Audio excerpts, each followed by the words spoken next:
যে এখন যে চলমান সময় চলছে, এ যুগে যদি আত্মাটাকে দেহের রূপ দেয়া যায় আর দেহটাকে আত্মার রূপ দেয়া যায়, তাহলে দুর্গন্ধে কোনো মানুষ আমার কাছে আসবে না।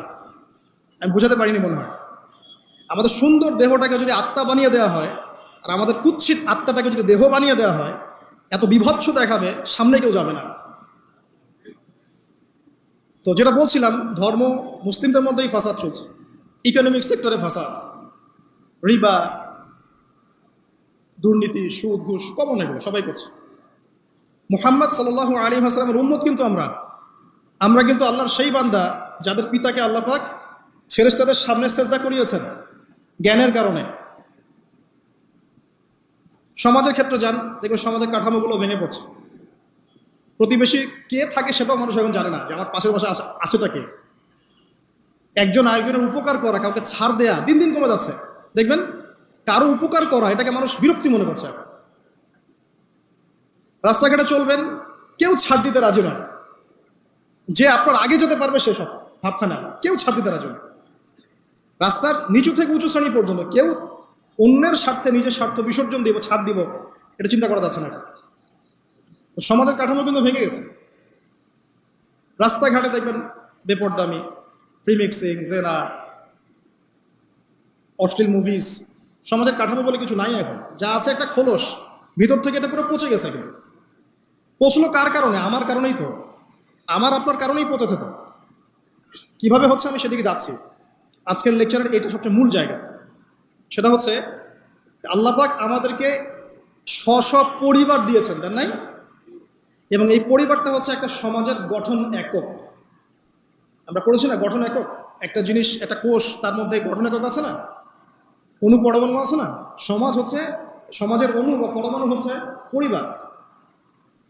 একটা সমাজে যদি 100টা পরিবার থাকে, তার মধ্যে যদি 90টা পরিবার সৎ হয়, আল্লাহওয়ালা হয়, ইসলামিক অনুশাসন মেনে চলে সত্যিকার অর্থেই, ইনশাল্লাহ ওই সমাজটা কিন্তু দেখবেন 8-10টা সমাজের চেয়ে ভালো থাকবে ইনশাল্লাহ। আর একটা সমাজে মনে করেন 100টা পরিবার আছে, 90টাই ইসলামের বিরোধী শক্তি, ইসলামের এগেনস্টে চলে, ইসলামের কোনো পরোয়া নাই, আল্লাহ পাকের হুকুম আহকামের 5 পয়সা পরোয়া নাই। ওই সমাজের অবস্থা নিঃসন্দেহে দুনিয়াতেও ধ্বংস হবে, আখিরাতেও ধ্বংস হবে। আর এই সমাজগুলোকে নিয়েই তো একটা রাষ্ট্র হয় নাকি? আর এইভাবে রাষ্ট্র নিয়েই তো বিশ্ব। তাহলে ক্ষুদ্রতম যে জায়গাটা, সেটা কি? পরিবার। এই জায়গায় আল্লাহ পাক আপনাকে কর্তৃত্ব দিয়েছেন। এখানে কিন্তু আপনার লাঠি, আপনার উপর লাঠি কেউ ঘোরাচ্ছে না। আপনি অ্যাজ এ বাবা, আপনি পরিবারের কর্তা, অ্যাজ এ স্বামী আপনি পরিবারের কর্তা, ভাই আপনি পরিবারের কর্তা। আমাদের প্রথম স্টার্টিংটা এই ফ্যামিলি থেকে করা উচিত। তো আল্লাহ পাক এই বিষয়ে কি বলছেন, আমি একটা বলে সামনে যাই, যে ইয়া আইয়ুহাল্লাযীনা আমানু, হে মুমিনগণ। আমাদেরকে আল্লাহ পাক বলছেন, হে মুমিনগণ, কু আনফুসাকুম ওয়া আহলিকুম নার, তুমি নিজে জাহান্নামের আগুন থেকে বাঁচো। আগে নিজের চরকায় তুমি তেল দাও, নিজে জাহান্নামের আগুন থেকে বাঁচো। ওয়া আহলিকুম নার, তোমার যে পরিবারবর্গ আছে এদেরকে জাহান্নাম থেকে বাঁচাও। এই বাঁচানোটা কেমন দেখেন, আপনাদের বাসায় ছোট ছোট বাচ্চা কাচ্চা আছে না? আছে তো। একটা বাচ্চা যদি আগুন ধরতে যায়, ধরেন ও বোঝে না যে আগুন কেমন হবে, ছোট বাচ্চা, আল্লাহ না করুন, সে ধরেন একটা কয়েল ধরতে যাচ্ছে, কয়লা ধরতে যাচ্ছে, হ্যাঁ, আগুন হাত দিতে যাচ্ছে, তো আপনি কি করবেন? আপনি তাকে সেভ করার চেষ্টা করবেন। সে যদি বলে না আমাকে ছেড়ে দাও, আমি ধরবই, আপনি প্রয়োজনে একটা থাপ্পড় দিয়ে হলে সরাবেন এখানে, তাই না? এটা হচ্ছে বাঁচানো। আপনি আপনার শিশুটাকে এই যে হাতে আগুন নেওয়া থেকে বাঁচালেন। আল্লাহ পাক এটা বলছেন, নিজে বাঁচো, পরিবার বর্গকেও বাঁচাও। পরিবার বর্গ যদি শুনতে না চায়, না আমি জেনা করব, না আমি গান শুনবো, না আমি মদ খাবই, হ্যাঁ, না আমি এইটা করবো, এটা করবো, যদি আপনি বুঝে থাকেন যে আপনার কথাটা হক, শাসন করে হলেও তো তাকে বারণ করতে হবে। এখানে আল্লাহ পাকের নসিহত হচ্ছে, তোমরা নিজেরা জাহান্নামের আগুন থেকে বাঁচো, পরিবার বর্গকে বাঁচাও। কোন জাহান্নাম থেকে বাঁচবে? আলাইহা মালাইকাতুন গিলাযুন শিদাদ, যেই জাহান্নামে কঠিন কঠিন মনের ফেরেশতারা আছে, পাষাণ মনের ফেরেশতা। আল্লাহ পাক তাদের মনের মধ্যে কোনো দয়া মায়া দেন নাই। আমাদের মনে দয়া মায়া আছে না, এই দয়া মায়াও আল্লাহ পাক তাদেরকে দেন নাই। শুধু আযাব দেওয়ার মতো শক্তি, সামর্থ্য এবং কঠিন একটা মন দিয়েছেন। অন্য সূরায় আছে তাদের সংখ্যা 19 জন। কতজন? 19 জন, মানে তারা দায়িত্বশীল। বাকি আরো যে কত হাজার লক্ষ কোটি আছে আল্লাহ ভালো জানে। আলাইহা তিসআতা আশার, আল্লাহ পাক বলেছেন। তো আলাইহা মালাইকাতুন গিলাযুন শিদাদ লা ইয়াসুনাল্লাহা মা আমারাহুম ওয়া ইয়াফআলুনা মা ইউমারুন। আল্লাহ পাক ওই ফেরেশতাদেরকে যে আদেশ করেন সেই আদেশ পালনে তারা বিন্দু মাত্র গাফেলতি করে না। এই সব ফেরেশতা থেকে যারা জাহান্নামের প্রহরী, এই জাহান্নাম থেকে তুমি নিজে বাঁচো, তোমার পরিবারকে বাঁচো। তোমরা যারা এখনো ফ্যামিলি শুরু করো নাই, যুবকদেরকে বলছি, তাদের জন্য এই অংশটুকু বেশি বেনিফিশিয়াল হবে ইনশাআল্লাহ। কারণ তোমাদের জন্য পথ চলাটা তুলনামূলক সহজ তাদের চাইতে যারা অলরেডি ফ্যামিলি ঢুকে গেছেন এবং বিপদেও পড়ে গেছেন, বা বড় হয়ে গেছেন, দীর্ঘ সময় পর্যন্ত আপনার ইসলামের এগেনস্টে চলেছেন বা আল্লাহর হুকুম আহকামের তোয়াক্কা করেন নাই, তাদের জন্য এটা অনেক কঠিন। কিন্তু যারা এখনও ফ্যামিলি স্টার্ট করো নাই বা কেবল স্টার্ট করেছো বা করতে যাচ্ছ, তোমাদের জন্য এই অংশটুকু বেশি ইম্পর্টেন্ট। আল্লাহ পাক এখানে একটা মূলনীতি দিয়ে দিলেন, নিজে বাঁচতে হবে, পরিবারবর্গকে বাঁচাতে হবে। আর আমি আগেই বললাম, পরিবার বাঁচলে সমাজ বাঁচবে, সমাজ বাঁচলে রাষ্ট্র বাঁচবে। আসেন প্রথমে আমরা দেখি যে কোরআন কি বলছে। আদম এবং হাওয়া আলাইহিস সালাম, মনে আছে? তাদের দুইজনকে আল্লাহ পাক পৃথিবীতে নামিয়ে দিয়েছেন না? যে ভুলটা তারা করেছেন সেই ভুলের ফল তারা দুইজনের সমানভাবে শেয়ার করে নিচ্ছেন না? বুঝতে পারছেন? আল্লাহর সীমা লঙ্ঘন করার পরে তাদেরকে যে আল্লাহ পাক নামিয়ে দিলেন পৃথিবীতে, এখন এই যে লম্বা সময় তাদেরকে পৃথিবীতে থাকতে হবে, পৃথিবীর এইসব ভোগান্তি পোহাতে হবে, হ্যাঁ, জান্নাতের সেই নাজ নেয়ামত থাকছে না, এই যে কষ্টের পথ চলা, এই পথ চলাতে কি স্বামী স্ত্রী একসাথে না? এভাবে যদি পরিবারের স্বামী এবং স্ত্রীরা তাদের জীবনের উদ্দেশ্যটা ফিক্স করতে পারে এবং সমস্ত বাধা বিপত্তিকে হাসি মুখে একসাথে ডিঙাতে পারে, পরিবারে শান্তি আছে। যদি না পারে তাহলে বুঝবেন যে সে আদর্শ স্বামী ছিল না, অথবা সে আদর্শ স্ত্রী ছিল না। এখান থেকে শিক্ষা হচ্ছে দুইজনের জীবনের উদ্দেশ্য একই রকম হতে হবে, দুইজনের লাইফের মিশন সেম হতে হবে, তখন আপনি পরিবারের শান্তি পাবেন ইনশাআল্লাহ। যদি না হয় তাহলে আপনি বিয়ের মধ্যে ভুল করেছেন। অতএব এই জায়গায় নসিহতটা প্রথম নেন। তারপরে চলে আসেন নূহ আলাইহিস সালাম, মনে আছে নাম? তার একজন ছেলে ছিল, সে কি মুমিন ছিল? পড়েন নাই? সে কিন্তু মুমিন ছিল না, সে অস্বীকারী ছিল। তার নূহ আলাইহিস সালামের স্ত্রী, সে কি মুসলিম ছিল? চিন্তা করতে পারেন, একজন নবীর স্ত্রী মুসলিম নন, একজন নবীর ছেলে, তিনি আল্লাহর আদেশের পরোয়া করছেন না। আল্লাহ বলছেন লাইসা মিন আহলিক, এই ছেলে তোমার পরিবারের কেউ না। নূহ আলাইহিস সালাম বলছেন, হে আল্লাহ, সে আমার পরিবারের একজন, তাকে ক্ষমা করে দাও। আল্লাহ বলছেন লাইসা মিন আহলিক, সে তোমার পরিবারের কেউ না। নবী পরিবারের সদস্য হওয়া সত্ত্বেও লূত আলাইহিস সালামের স্ত্রী, সে কি জান্নাতি না জাহান্নামী? তাহলে এখানে বোঝেন যে নবী পরিবার হলেও যদি ব্যক্তিগত পর্যায়ে মানুষের মধ্যে ঈমান ইসলাম না থাকে, তাহলে এইসব বংশের পরিচয়, রক্ত, বর্ণ, জাতীয়তাবাদ, ভাষা, এগুলো মানুষকে আল্লাহর আযাব থেকে বাঁচাতে পারবে। নবীর পরিবারের সদস্য হওয়া সত্ত্বেও তারা জাহান্নামে যাচ্ছে। শ্রোতা হারিম পড়ে। তাহলে আমাদের কাজ কি?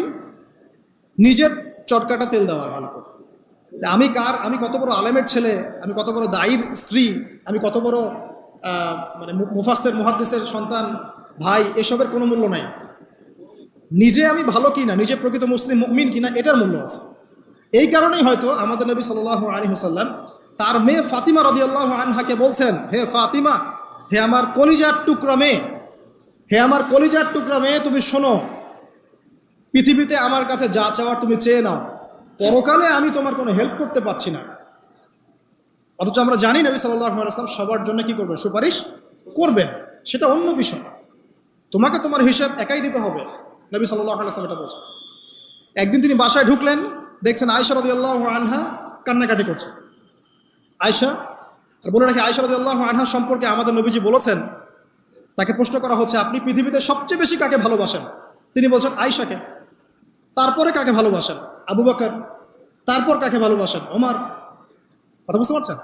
তো সেই আয়েশা রাদিয়াল্লাহু আনহা বাসায় কান্নাকাটি করছেন। তিনি বলছেন, কি জন্য কাঁদছো হে আয়েশা? আয়েশা রাদিয়াল্লাহু আনহা বলছেন, জাহান্নামের আযাবের ভয়ে আমি কাঁদছি। কি হবে ইয়া রাসূলুল্লাহ আমাদের শেষ হলো? তখন আল্লাহর নবী তার স্ত্রীকে বলছেন, যাকে তিনি সবচেয়ে বেশি ভালোবাসেন, তাকে বলছেন, তিনটা ক্ষেত্র বা তিনটা জায়গা আছে যখন পৃথিবীর কোনো মানুষকে চিনতে পারবে না পরকালে, এমনকি আমিও তোমাকে চিনতে পারবো না। সেটা কি? যখন এই যে মিজানের পাল্লাটা দাঁড় করানো হবে, এই যে এটা ভারী হচ্ছে না হালকা হচ্ছে, এ সময় কেউ কাউকে চিনবে না, কারো কথা কারো মনে থাকবে না। যে গার্লফ্রেন্ডের জন্য আপনি জীবন দিচ্ছেন তার কথা আপনার মনে থাকবে না। যে স্ত্রী সন্তানের জন্য আপনি সারা জীবন দুর্নীতি করে গেলেন তার কথা আপনার মনে থাকবে না। এমনকি যে স্ত্রীর কাছে আপনি অনেক প্রেমময় স্বামী সেও আপনার কথা মনে রাখবে না যখন মিজানের পাল্লাটা উঁচু করা। 2, যখন আমল নামা ছুড়ে দেওয়া হবে, আমল নামা এভাবে উন্মুক্ত করে ছুড়ে দেওয়া হবে, ইকরা কিতাবাক, তুমি আজকে তোমার কিতাব পড়ো, ওয়া কাফা বিনাফসিকা আল-ইয়াওমা আলাইকা হাসিবা, আজকে তুমি নিজেই তোমার নফসের হিসাব নেওয়ার জন্য যথেষ্ট। এই সময় আয়েশা আমি তোমার কথা মনে রাখতে পারবো না। একটা হচ্ছে যখন মানুষ পুলসিরাত পার হবে তখন কেউ কারো কথা মনে রাখতে পারবে না। এখান থেকে শিক্ষা কি? নূহ আলাইহিস সালামের পরিবারের সদস্য হয়েও তারা আল্লাহর আনুগত্য না করার কারণে জাহান্নামে যাচ্ছেন। লূত আলাইহিস সালামের পরিবারের সদস্য হয়েও ঈমান না আনার কারণে তারা কি করছেন? জাহান্নামে যাচ্ছেন। আমাদের শিক্ষা হচ্ছে আমাদের পরিবারগুলোর যে আমাদের এই বংশ, আমাদের এই যে টাকা পয়সা, স্ট্যাটাস, রং, বাড়ি গাড়ি, পলিটিক্যাল পদ, কোনো কিছুই আমাদেরকে আল্লাহর আযাব থেকে বাঁচাতে পারবে না যদি আমরা প্রকৃত মুসলিম মুমিন না হতে পারি। তো পরিবারের সদস্যদেরকে আল্লাহ পাক ঈমানদার হওয়ার তৌফিক এনায়েত করুন। এবার আসেন সামনে, আরও সামনে যান। দেখেন ওই যে ইব্রাহিম আলাইহিস সালাম দেখেছেন, মনে আছে? বাবা হচ্ছে ওই সমাজের সবচেয়ে বড় লিডারের ডান হাত, নমরুদের ডান হাত। সে হচ্ছে মূর্তি পূজারীদের সর্দার, মানে মূর্তি সে বানাতো, স্ট্যাচু মেকার। ইব্রাহিম আলাইহিস সালামকে আল্লাহ পাক ওই ঘরেই জন্ম দিয়েছেন যেখানে তার বাবা একজন শিরকের কাণ্ডারি। ইব্রাহিম আলাইহিস সালাম তাকে বোঝানোর চেষ্টা করলেন, বাবা এটা শিরক, এটা শয়তানের কাজ, এখান থেকে ফিরে আসো, আমি তোমার জন্য আল্লাহর কাছে দোয়া করবো ইত্যাদি। বাবা তার কথা শুনলো না। এটা তো এমন না যে তিনি শুধু একবার বলেছেন, তিনি হয়তো বলতেই ছিলেন, একদিন দুদিন না, কিন্তু বলতেই আছে। এক পর্যায়ে বাবা তাকে বের করে দিলেন বাসা থেকে, ফাহজুরহুম। এরকম করে ইব্রাহিম আলাইহিস সালামকে বের করে দেওয়া হয়। কিন্তু তিনি বললেন, সালামুন আলাইক, বাবা আপনার উপর শান্তি বর্ষিত হোক, হ্যাঁ আমার আব্বা আপনার প্রতি শান্তি বর্ষিত হোক, আমি আল্লাহর কাছে আপনার জন্য দোয়া করব। পরে যখন আল্লাহ পাক তাকে বললেন যে কোনো মুশরিকের জন্য তোমার দোয়া করার সম্ভাবনা পাবে না, তখন থেকে ইব্রাহিম আলাইহিস সালাম দোয়া করা বন্ধ করে দেন। এখানে দেখেন ছেলে, একজন যুবক ছেলে, তার মধ্যে ঈমান এসেছে, সে তার পরিবারের চলমান শিরকের বিরুদ্ধে কথা বলছে, প্রয়োজনে সে সেখান থেকে স্কিপ করেছে, তাকে বের করে দেওয়া হয়েছে, সে চলে গেছে, তারপরেও কিন্তু তাওহীদের সাথে শিরকের আপোষ করে নাই ইব্রাহিম আলাইহিস সালাম। সামনে যান, ওই যে তার স্ত্রী হাজেরা আলাইহিস সালাম তার সন্তান এবং স্ত্রীকে রেখে আসছেন কোথায় বলেন? মক্কায়, তাই না? মরুভূমিতে, খাবার নাই, পানিও নাই। এখন ইব্রাহিম আলাইহিস সালাম চলে যাওয়ার সময় তার স্ত্রী বলছেন যে আপনি কি আল্লাহর আদেশেই আমাকে ছেড়ে যাচ্ছেন? তিনি বলছেন হ্যাঁ। তখন তিনি বলছেন আল্লাহ পাক আমাদেরকে ধ্বংস করবেন না ইনশাআল্লাহ। এখানে খেয়াল করে দেখেন, তারপর সাফা মারওয়া সাই করলেন, জমজম কূপ পানি বের হলো, সেখানে কমিউনিটি গড়ে উঠলো। ইসমাইল আলাইহিস সালামের ঔরস থেকে পরবর্তীতে মুহাম্মদ সাল্লাল্লাহু আলাইহি ওয়াসাল্লামের জন্ম হয়েছে ওই ট্রাইবের মধ্যেই। তো এখানে খেয়াল করেন, এই যে সন্তান ইসমাইল আলাইহিস সালাম, তিনি যখন একটু বড় হচ্ছেন তখন ইব্রাহিম আলাইহিস সালাম আসছেন, এসে বলছেন আমি স্বপ্ন দেখেছি, ইয়া বুনাই, আমি স্বপ্ন দেখেছি, ইন্নী আরা ফিল মানামি আন্নী আসবাহুক, আমি স্বপ্ন দেখেছি আমি তোমাকে জবাই করছি, ফানজুর মাযা তারা, তোমার কি রায় আমাকে বলো। তো এখন ইসমাইল আলাইহিস সালাম বলছেন, কিশোর ইসমাইল, ইয়া আবাতি, হে আমার বাবা, ইফআল মা তুমার, আপনি সেটাই করেন যা আল্লাহ আপনাকে আদেশ করেছেন। সাতাজিদুনি ইনশাআল্লাহু মিনাস সাবিরিন, ইনশাআল্লাহ আপনি আমাকে সবরকারী পাবেন। কার কথা এটা? ইসমাইল আলাইহিস সালামের কথা। এখন খেয়াল করে দেখেন, ইসমাইল আলাইহিস সালামকে কিন্তু তার বাবা 24 ঘন্টা কাছে রেখে মানুষ করেন নাই, কারণ তিনি থাকতেন ওই যে প্যালেস্টাইনে, সেখানে আরেকজন স্ত্রী আছেন সারা আলাইহিস সালাম, আসা যাওয়া করতেন। মূলত তাকে মানুষ করেছে তার মা হাজেরা আলাইহিস সালাম, যেই সবরকারী, আল্লাহর প্রতি তাওয়াক্কুলকারী মা বলেছিল আল্লাহ যদি আপনাকে আদেশ করে থাকেন আমাদেরকে ছেড়ে যাওয়ার জন্য, সেই আল্লাহ আমাদেরকে ধ্বংস করবেন না। ওই যে তাওয়াক্কুল, ওই যে সবর, তার গর্ভ থেকে আল্লাহ পাক জন্ম দিয়েছেন ইসমাইল আলাইহিস সালাম। যেমন মা তেমন সন্তান, যে সন্তান বলছে আমাকে জবাই করতে যদি আল্লাহ পাক আদেশ করে থাকেন আপনি করেন। তো ঘরের মধ্যে স্ত্রীরা, আমাদের ঘরের স্ত্রীরা যদি হাজেরা আলাইহিস সালামের মতো না হতে পারে, সবরকারিনী এবং আল্লাহর প্রতি তাওয়াক্কুলকারিনী, আমাদের বোনেরা, আমাদের মায়েরা যদি হাজেরা আলাইহিস সালামের মতো সবরকারিনী হতে না পারে, আল্লাহর প্রতি তাওয়াক্কুলকারী হতে না পারে, তাহলে তাদের গর্ভ থেকে কশ্চিনকালেও ইসমাইলের জন্ম হবে না। কথা বুঝতে পারছেন? তাদের গর্ভ থেকে কশ্চিনকালেও ইসমাইলের মতো সন্তানের জন্ম হবে না এবং ইসমাইলি প্রজন্ম গড়ে উঠবে না। এজন্যই আপনি তাকিয়ে দেখেন ম্যাক্সিমাম পরিবারের সন্তান এখন বেলাইনে চলে গেছে। কারণ কি জানেন? মায়ের সমস্যা আছে, শুধু বাপেই সমস্যা থাকে না, মায়েও সমস্যা থাকে। মায়ের ফিতরাত সন্তানের মধ্যে চলে আসে। তো নারীরা যদি আল্লাহর আনুগত্যশীলা না হয়, মুমিনা মুসলিমা, 5 ওয়াক্ত নামাজ পড়া, লজ্জাস্থানের হেফাজত করা, খাস পর্দা করা, হ্যাঁ, স্বামীর আনুগত্যকারী, প্রেমময়ী, তারা যদি না হতে পারে, সবরকারিনী, তাওয়াক্কুলকারিনী, তাহলে ওই মায়েদের গর্ভ থেকে আপনি ইসমাইলের মতো সন্তান কিন্তু পাবেন না, ইল্লা মাশাআল্লাহ, ইল্লা মাশাআল্লাহ। আরও সামনে যান, দেখেন নবী মুসা আলাইহিস সালাম একজন ব্যক্তিকে একটা ঘুষি দিয়েছেন, সেই ব্যক্তি ওইখানে স্পট ডেড। আর ফেরাউনের লোকজন তাকে ধাওয়া করছে। মুসা আলাইহিস সালাম মিশর থেকে চলে গেলেন মাদিয়ান নামক জায়গায়। মাদিয়ানে আরেকজন নবী আছেন, তার নাম হচ্ছে শুআয়ব আলাইহিস সালাম। সেখানে গিয়ে তিনি গাছের নিচে বসে আছেন। দেখলেন দুজন মেয়ে দূরে দাঁড়িয়ে আছে, পানি নেয়ার মতো চান্স পাচ্ছে না। ওই কওমের লোকজনের শক্তি বেশি, তো তিনি একটু শক্তিশালী ছিলেন, মুসা আলাইহিস সালাম। তিনি গেলেন, গিয়ে শক্তি খাটিয়ে ওদেরকে পানির ব্যবস্থা করে দিলেন। দিয়ে আবার সেই গাছের এখানে এসে বসলেন, বসে আল্লাহর কাছে দোয়া করছেন, রব্বি, হে আমার রব, লিমা আনজালতা ইলাইয়া মিন খাইরিন ফাকির। এখানে কিন্তু তার কোনো গৃহ নাই, থাকার জায়গা নেই, খাবার কিছু নাই, কোনো পরিচিত কেউ নাই, একদম নিঃস্ব শূন্য হাতে হাত উঁচু করে আল্লাহর কাছে বলছেন, রব্বি ইন্নী লিমা আনজালতা ইলাইয়া মিন খাইরিন ফাকির। হে আল্লাহ, আপনি আমার উপর যে অনুগ্রহটা বর্ষণ করবেন, আমি এর জন্য ভিখারি হয়ে বসে আছি। এবার আল্লাহ পাক ওই একটা মেয়েকে পাঠালেন।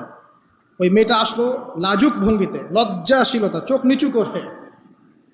এই যে এখনকার এই যে ব্লাউজ ছাড়া শাড়ি পরা জেনারেশন না, এরা চক্ষু নিচু করে আসলেন। এই হাঁটাটাকে আল্লাহ পাক প্রশংসা করেছেন। সে লজ্জাশীলতার সাথে হেঁটে আসলো, এসে মুসা আলাইহিস সালামের সামনে দাঁড়িয়ে চক্ষু নিচু করে বলল যে আমার বাবা আপনাকে ডাকছেন, আমার বাবা আপনাকে ডাকছেন। এই লজ্জাশীলতা মেয়েদের মধ্যে কোথায় পাবেন এখন? একটা হাদিস আছে, যখন তোমার মধ্যে লজ্জা থাকবে না, তোমার দ্বারা যে কোনো পাপ করা সম্ভব। হাদিস আছে, যে কোনো পাপ করা সম্ভব। বিকিনি পরেও কয়দিন পর ঘুরবে এরা, আমি বলে দিচ্ছি, দেখে নিন ইনশাআল্লাহ। এবং এই আন্দোলন করতে করতে এক পর্যায়ে এমন একটা অবস্থা হবে, দেখবেন যে ওটা পরেও রাস্তায় ঘুরছে। মানে ওরা দেশটাকে ওই আমেরিকান এবং ব্রিটেনদের পশ্চিমা সংস্কৃতির রঙে সাজাতে চায়। আর এই নোংরা অসভ্যতার নাম দিয়েছে প্রগতিশীলতা। শয়তান অনেক বেশি প্রগতিশীল ছিল এবং এখন আছেও। ওই মেয়ের হেঁটে আসাটাকে আল্লাহ প্রশংসা করছেন। আসার পরে তিনি যখন বলছেন আমার বাবা আপনাকে ডাকছেন, তিনি গেলেন, তখন ওই শুআয়ব আলাইহিস সালাম বলছেন যে আমার এই দুই মেয়ের মধ্যে একজনকে আমি তোমার সাথে বিয়ে দিতে চাই। মুসা আলাইহিস সালাম সেখানে বিয়ে করলেন। শর্ত হচ্ছে 8 থেকে 10 বছর তাকে তার ফার্মে চাকরি করতে হবে, কৃষিকাজ মানে গবাদি পশুর, এখানে 8 থেকে 10 বছর তাকে সার্ভিস দিতে হবে, এটাই মোহর। তো এটা আমি এখন বুঝি যে মুসা আলাইহিস সালামকে আল্লাহ পাক এই যে রাখালির কাজ করিয়েছেন কেন জানেন? কারণ এই কাজগুলো মানুষের ধৈর্য বাড়ায়। মুসা আলাইহিস সালামকে পরে আল্লাহ পাক বড় একটা দায়িত্ব দিবেন, এই কারণে তাকে ট্রেনিং দিচ্ছেন এখানে। তাকে আরো বড় একটা জাতিকে সামলাতে হবে, যারা আরো অনেক বেশি উদ্ধত, অনেক বেশি গবাদি পশুর মতো। তারা কারা? ওই যে বনু ইসরাইল। চোখের সামনে দেখলো আল্লাহ পাক ফিরআউনকে ডুবিয়ে দিলেন, তারপরে 40 দিনের মধ্যে আবার শিরক করা শুরু করে দিল। আমাদের নবী মুহাম্মদ সাল্লাল্লাহু আলাইহি সাল্লামকে একজন কষ্ট দিয়েছিল। তো কষ্টটা এত ডাইরেক্ট দিয়েছে, এসে বলেছে আপনি ইনসাফ করেন, হে মুহাম্মদ সাল্লাল্লাহু আলাইহি ওয়াসাল্লাম, আপনি ইনসাফ করেন, আপনি ইনসাফ করছেন না। তো সাহাবীদের চোখ মুখ লাল হয়ে গেল যে এত বড় কথা নবীকে বলে। তখন নবী সাল্লাল্লাহু আলাইহি ওয়াসাল্লাম বলছেন, দাঁড়াও, আমার ভাই মুসাকে তার কওম আরো অনেক বেশি কষ্ট দিয়েছে। মানে মুসা আলাইহিস সালামের কষ্টের কথা চিন্তা করে আমাদের নবী সান্ত্বনা নিচ্ছেন, যেটা তো কিছুই না। মুসা আলাইহিস সালামকে তার কওম আরো অনেক বেশি কষ্ট দিয়েছে। তো এই কওমকে সঠিক পথে চালানোর জন্য আল্লাহ পাক 8 বছর তাকে রাখালি করিয়েছেন। আপনারা জানেন কিনা জানি না যে বেশিরভাগ নবী কিন্তু কৃষিকাজ করেছেন, এটা জানেন? তো যারা কৃষিকাজ করছেন আপনারা এখানে নিজেকে হীনমন্যতায় ভোগার, ছোট মনে করার কোনো সুযোগ নাই। আপনি একটা নোবেল প্রফেশনের মধ্যে আছেন, খাঁটি প্রফেশনের মধ্যে আছেন, ঠিক আছে? তো দেখেন, এবার মুসা আলাইহিস সালাম একজন ভালো গার্ডিয়ান পেলেন, তার নাম শুআয়ব আলাইহিস সালাম। সেখানে বাড়ি পেলেন, সেখানকার জামাই, তিনি চাকরি করছেন, মানে তার সব কিছুই অনুকূলে। ওই যে দোয়া কিন্তু কবুল হয়ে গেল। সতী পুত পবিত্র একটা মেয়ে আল্লাহ পাক তাকে দিয়ে দিলেন। কারণ মুসা আলাইহিস সালাম ছিলেন অনেস্ট, মুসা আলাইহিস সালাম ছিলেন একটা সৎ ব্যক্তি, অনেস্ট, যিনি কখনো অশ্লীল কোনো পথে পা বাড়ান নাই। ঠিক তেমন একজন মেয়েকে আল্লাহ পাক তার জীবন সঙ্গিনী করে দিলেন। তাই আমাদের শিক্ষা হচ্ছে আমরা যদি নিজেদেরকে পবিত্র রাখতে পারি, তোমাদেরকে বলছি ইনশাআল্লাহ তুমি তোমার জীবনে পুত পবিত্র নেককার স্ত্রী পাবে। কিন্তু তোমরা যদি এখনকার এইসব প্রলোভনে পড়ে জেনা, মদ, পর্ন, হাবিজাবি সব কিছুর মধ্যে ঢুকে যাও, মাদক ইত্যাদির মধ্যে, পুত পবিত্র নারী আসবে না। দেখবা যে এমন নারী তোমার জীবনে আসছে যে নিজেও পবিত্র না। কিফা কিরম আল্লাহ পাক ব্যালেন্স করেন সবসময়, ইল্লা মাশাআল্লাহ। শুধু তাই নয়, শোয়েব আলাইহিস সালামের মতো একজন গার্ডিয়ান তিনি পেলেন, যিনি তাকে দিনের পথে হেল্প করলেন। পরবর্তীতে মুসা আলাইহিস সালাম নবী হলেন। এখান থেকে একটা প্রমাণ আছে, দলিল, সেটা হলো বাড়ির গার্ডিয়ান যদি দিনদার হয়, শোয়েব আলাইহিস সালামের মতো সাপোর্টিং হয়, পরিবারবর্গকে দিনের জন্য সাপোর্ট করছে, সেই পরিবারের মধ্যে শান্তি আসবে ইনশাআল্লাহ। এবং সেই পরিবারের যুবকরা সৌভাগ্যবান, যুবতীরাও সৌভাগ্যবান, সেই পরিবারের সন্তান সন্ততিরা সৌভাগ্যবান। তাই পরিবারের গার্ডিয়ান যারা আছেন, আজকে খুতবা শুনছেন, আপনারা সাপোর্টিভ হন, পরিবারকে দিনের ক্ষেত্রে সাপোর্ট দেন, একটা ভালো প্যারেন্টিং করেন, মানে সন্তানদেরকে সুন্দর প্যারেন্টিংসের মধ্যে নিয়ে আসেন। আসুন সামনে যাই, এবার একটু কনক্লুশনের দিকে যাচ্ছে, আসেন। তো কোরআনের পরতে পরতে এরকম দলিল আছে।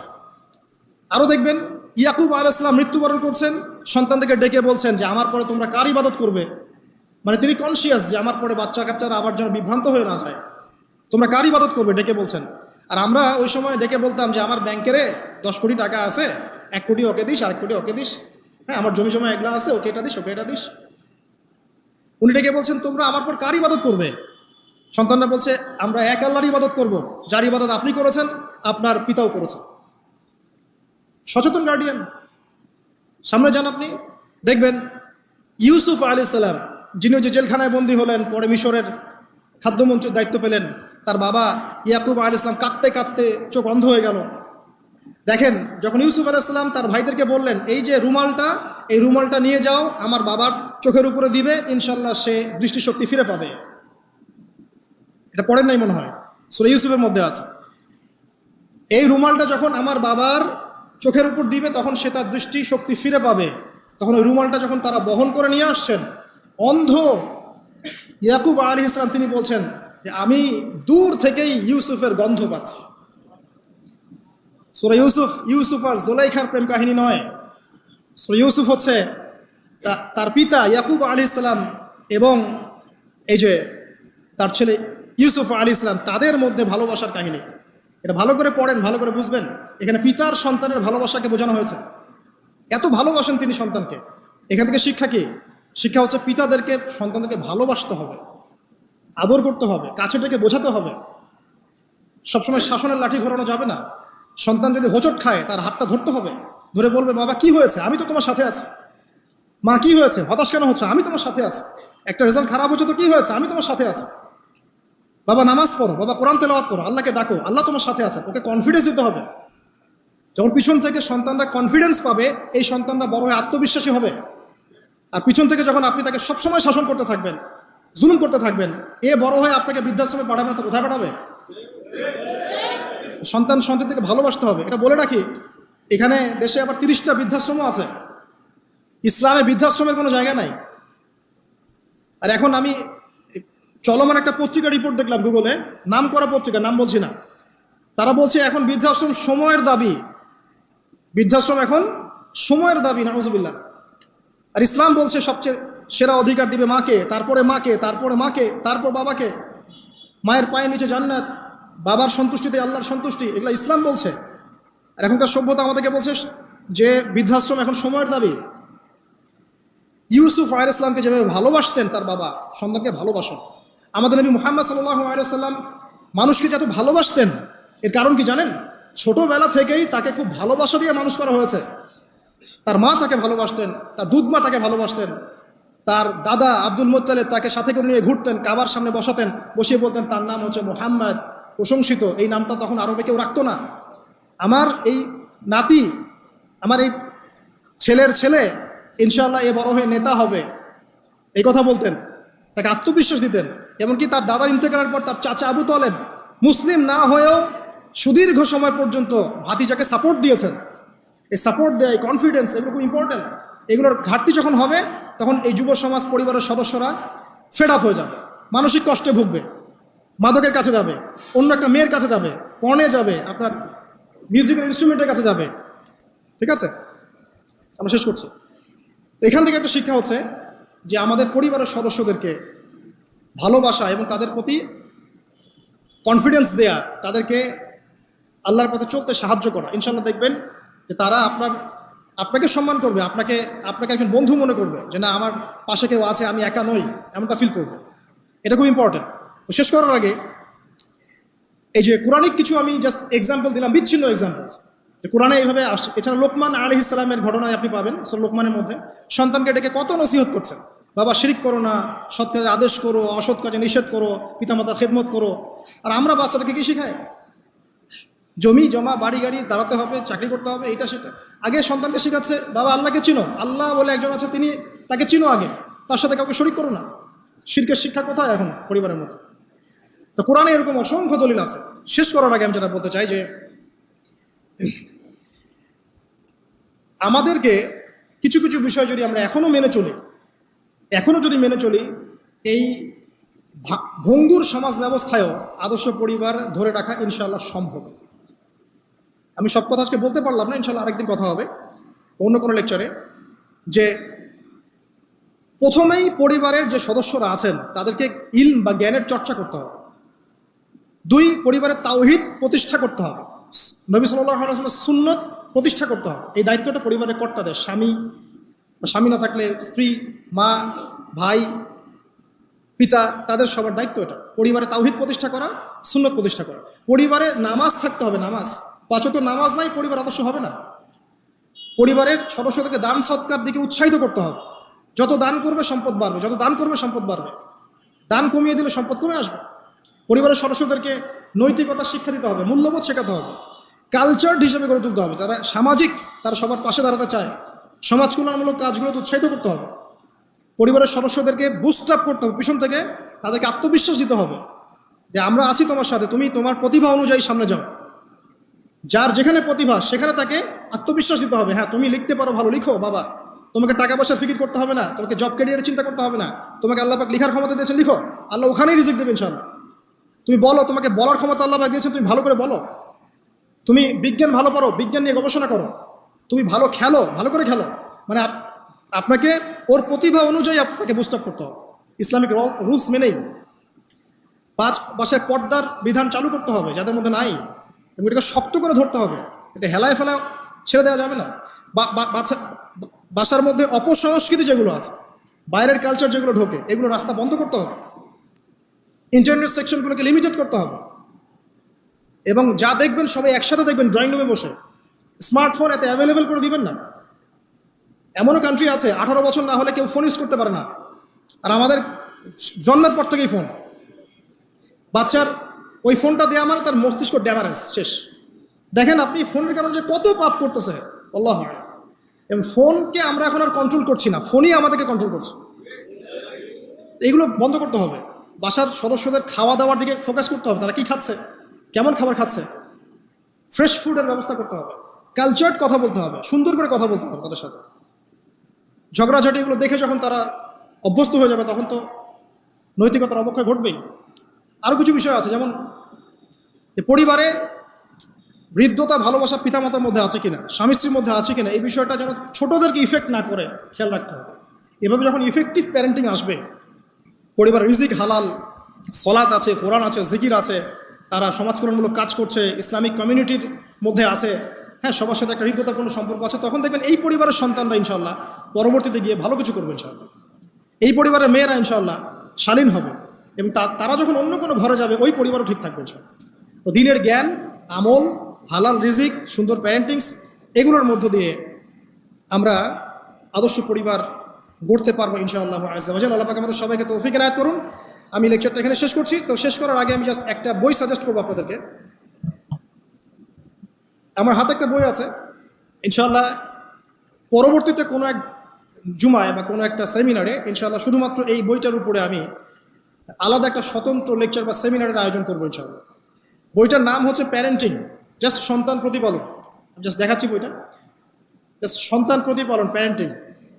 এটা টোটালি ইসলামিক বই। আমি এমন করে বলছি না যে এটা ইসলামিক মূলনীতি এখানে একপেশেভাবে উপস্থাপন করা হয়েছে, এমন নয় বিষয়টা। কারণ সমস্ত পরিবেশ পরিস্থিতি সাথে মিলিয়ে এ যুগে কীভাবে আপনি একজন সফল পিতা হবেন, সফল মা হবেন, সন্তানকে কিভাবে প্রতিপালন করবেন, এই বিষয়গুলো এখানে সুন্দর করে দেওয়া আছে। তো বইটা আপনারা কিনতে পারেন, আল্লাহ পাক আপনাদেরকে তৌফিক দান করুন। এগুলো আমি আমার নিজে থেকেই বলছি, এটা বলতে আমাকে উৎসাহিত করেন, আমি নিজে থেকেই বলছি, বইটা আমি পড়েছি, ভালো লেগেছে। তো আমরা দোয়া করি আল্লাহ পাক আমাদের সবাইকে আদর্শ ইসলামিক পরিবার গড়ে দিন, আমিন। এবং যারা এখনো পরিবারে যায় নাই তাদেরকে আল্লাহ পাক সুন্দর, দিনদার, পবিত্র নেককার স্ত্রী আল্লাহ পাক দান করুন। আমরা দোয়া করি যারা পরিবার গঠন করে ফেলেছেন এখন, তাদের মধ্যে যে ভুল ত্রুটিগুলো হচ্ছে এগুলোকে সংশোধন করার তৌফিক আল্লাহ পাক দান করুন। পরিবারের মধ্যে দ্বীনি জ্ঞানের চর্চা আল্লাহ পাক বাড়িয়ে দিন। পরিবারের মধ্যে তালিমের ব্যবস্থা করুন। পরিবারে হৃদ্যতা, ভালোবাসার ব্যবস্থা করুন, বন্ধন শক্তিশালী করুন। আরও বলবো যে পরিবারের মধ্যে হালাল রিজিক আল্লাহ পাক ঢুকিয়ে দিন, হারাম থেকে বাঁচান। পরিবারে কোরআনের একটা চর্চা যেন প্রবাহমান থাকে, আল্লাহ পাক সে তৌফিক সবাইকে দান করুন। আল্লাহ পাক আমাদের আপোষে যে ইখতলাফগুলো, ভুল বোঝাবুঝিগুলো, এগুলো থেকে আল্লাহ রাব্বুল আলামিন আমাদের এই পরিবারগুলোকে হেফাজত করুন। যখন পরিবার সুন্দর হবে ইনশাআল্লাহ তাআলা সমাজটা ভালো হবে। সমাজ যদি ভালো হয় ইনশাআল্লাহ তখন সত্যিকারের একটা সোনার বাংলা আমরা পাবো ইনশাআল্লাহ।